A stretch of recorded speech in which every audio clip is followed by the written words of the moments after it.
Love is patient, love is kind. It does not envy, it does not boast, it is not proud, it is not rude, it is not self-seeking, it is not easily angered, it keeps no record of wrong. Love rejoices in the truth, it always protects, always trusts, always hopes, always perseveres. Love never fails.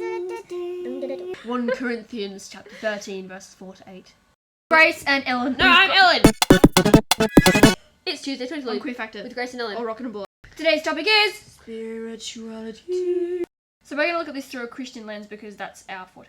Ellen and me keep rewriting this. We have so much stuff to talk about. We've been arguing about what we think is relevant and what to put in. So, okay. So firstly, the reason I'm wearing a suit is because we have formal on Friday. So I'm just trying some things out. I've got my Foodland tie on. Won't be wearing that on Friday. Yes, I work at a supermarket. Wow. I supervise checkout actually. It's quite a prestigious job. So Ellen and I would say, initially had what you could claim to be were stereotypical views about homosexuality in Christianity until we had a close look at them. And the clobber verses didn't mean what we thought they meant. But instead of tackling them ourselves, we've provided some links to people who do it much better than we ever could. The first is NoWallsMinistry, which is on YouTube, run by Schwarzkopf, who is an ordained Christian minister, I think. So there you go. There's also whosoever.org, which is an online Christian gay magazine. Whosoever is also good because it has links to a network of gay-friendly Christian groups, which can be a good way to build up community again if you've lost that through falling out with your church. And also, the author of the site has written a book called Bulletproof Faith, which is about how to respond to homophobic hate as a Christian gay person. It's got lots of good reviews, including one from Desmond Tutu, so it's got to be worth checking out. And also religioustolerance.com, which is really good for just the general opinions, unbiased, and that's really hard to find on the net, so they'll be posted over there, and they're well worth looking at. So through these and through relationship with God and looking at myself, I personally believe, and Ellen also believes, that being gay isn't wrong. And there's something else to struggle with this. You know, everything in the Bible is written for a reason, and some of that stuff I'd argue is contextually relevant, but not relevant today, and the church acknowledges that. For instance, you know, parts that are like, you know, the woman's not allowed to leave the house while she has her period and stuff like that. It's not really relevant today.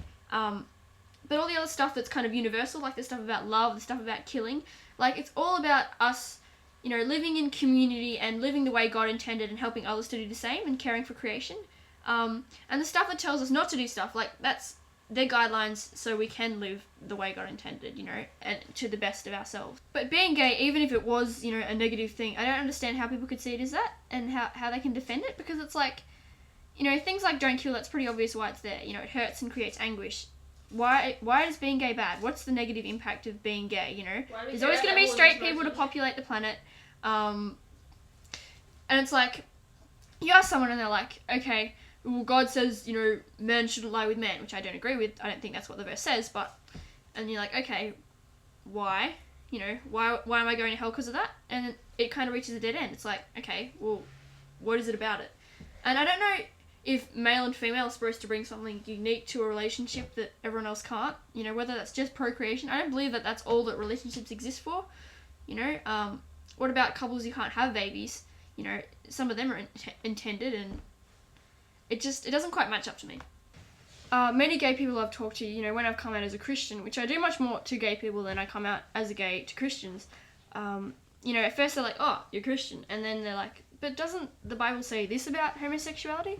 And then, you know, they'll be like, well, you know, what happens with sex before marriage if you can't actually legally get married, and questions like that. And if anyone has those questions, they're perfectly natural to have, and I'd love to answer them. So please approach either of us, any of us, about this, and we'd love to try and answer them for. But in conversations like those, I discover that a lot of people have had really bad experiences with the church, which I find appalling. Because, you know, even if God viewed it as a sin, God still loves us all anyway, and, you know, let he who was not the sinner throw the first stone. But, you know, these places are throwing stones, and I just find that appalling. You know, we're all God's people, and we're all called to love. That's our primary calling. And a lot of people I've talked to go through this classic struggle, often through bad experiences with the church, and that is, you know, they feel and they know internally and personally that, you know, being gay is a part of them, or whatever orientation, is a part of themselves that they can't change, but following God is a choice. And so even though it might hurt them, you know, they choose to embrace their gayness and forsake the God half of their life. And it really frustrates me when there's not a way that those things can come together in harmony, which is obviously Ellen and I do believe in, and we're trying to promote and make people more aware about. And personally, I've noticed that I feel a bit uncomfortable in church lately. And I'm sure maybe some people identify with that. And I think part of that's just because it's just institutionalized church, and the tradition of it I get a bit bored with these days, and a lot of people go through that. Because I'm aware of what I used to be like before I looked into these verses more, and actually I'm ashamed to say I had a kind of verse in my head that was tolerate but don't encourage, which speaks for itself about what it meant. And I feel that, sitting in a church, everyone else, before they looked into these things more deeply, has that same sort of view, and that's horribly judgmental. And you know what? I believe that even if this was honestly a sin under God's eyes, which I don't believe it is, like everyone sins, there's a way around that, and God would never, set aside a life for us that would make us unhappy. He doesn't want that for us. How do I feel about ex-gay ministries? I think they're stupid. I think they don't work. There are plenty of people who've been through them who've come out as gay later on. There are plenty of different tactics they use. Why do they do that if they actually work? There are plenty of associations, especially in America, that don't like them. The American Psychiatric Association, the American Psychological Association, the American Pediatric something or others. There's like 6 different ones. I'm going to reference you to some links. Homo Tunes is a really good thing. It's kind of got a stereotypical Christian, but that's funny. And But I'm a Cheerleader is a hilarious movie which pays out ex-gay camps. And there are some clips of But I'm a Cheerleader on YouTube, I believe. If anyone tries to shut you down and be disrespectful, especially when you're engaging with Christians, or people who claim to be Christian, people throw that label around a lot, I think a good thing to be able to say is, love rejoices in the truth. That's part of that fundamental Corinthians verse I mentioned earlier. And if love rejoices in the truth, then we should be able to engage in comfortable, respectful conversation towards the truth. And I think Christians don't need to be afraid of getting into that place of, really, truly, deeply considering whether being gay is okay or not.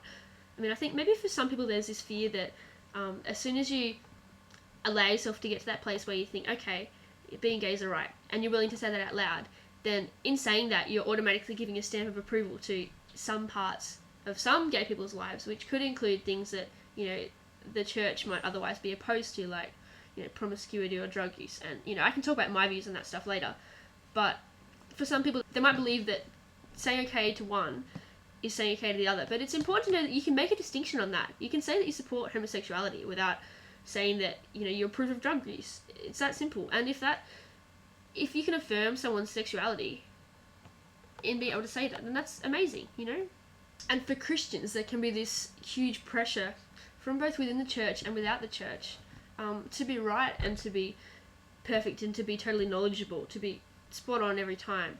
And so it can be really, really hard to say, I was wrong. And I guess the important thing is to remember that your identity is intact in the fact that, Jesus died to save us from the times we screwed up, and nothing anyone can say or do, nothing ever, nothing can take that away. That's what counts. And that gives us the freedom to mess up and then say we did it and change for the better. And I have to admit, like, sometimes I have doubts.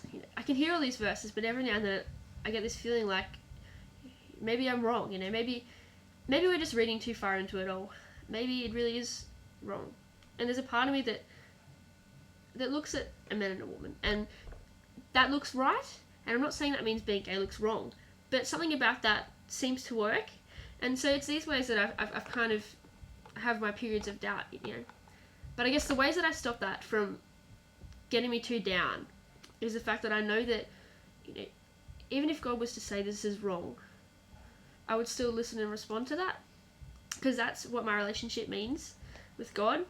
And I don't need to stress about it, because as long as I can say to God, I'm listening, I'll do what you want, I'll try, then I don't think God can ask more of me. And I guess, some people might say, well, these feelings you're getting, that's actually the Spirit of God working in you, trying to tell you something, It's trying to tell you that being gay is wrong, and your feeling's an indicator of that. But maybe, I guess for me, I think, how do we differentiate between if that's from God, or if it's just a residue of having grown up in a world which is still homophobic?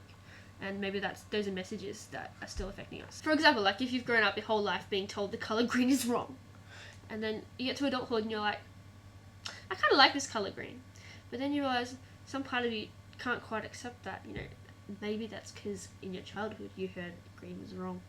We'll post a song response to make up for the lateness. Oh, we're sorry, we sound like we're on crack. Ellen's got her formal moves down pat. Break it down now! And down!